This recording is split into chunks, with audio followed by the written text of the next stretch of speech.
Where does the name for Llangernyw come from? So today I'm in a small village in Conwy County called Llangernyw. Let's get into the name.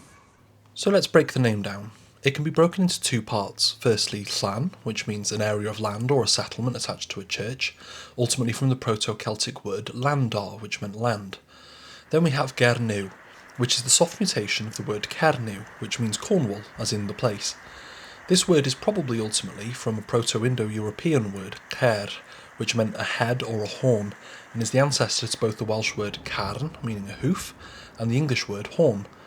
The English word Cornwall is actually a mix of this word and the Old English word Wales, which is what they used to call the people already living here when they arrived here from across the sea, and is related to the words Wales and Welsh too.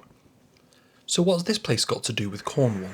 Well, it's not because the town was transplanted here from Cornwall, or its people, but because of the saints who founded his llan here.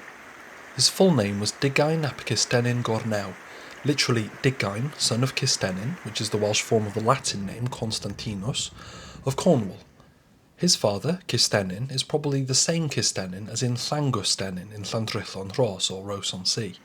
He was born around the year 450, and his father was supposedly from Cornwall and a king of the kingdom of Dumnonia, and is claimed to have been an uncle to King Arthur.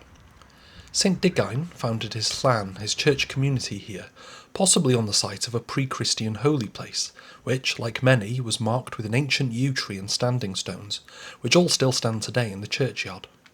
And that yew tree is this yew tree behind me. Now, it's dated between 4,000 and 5,000 years old, which means, for context, it was young when Stonehenge was being built. Another famous resident of the village is the politician and academic Sir Henry Jones, who has a museum in the village. He worked with David Lloyd George and was well known for passing legislation to do with education in Wales and his role in establishing the University of Wales. So the name literally means the area of land, the settlement attached to the church of the Cornishmen.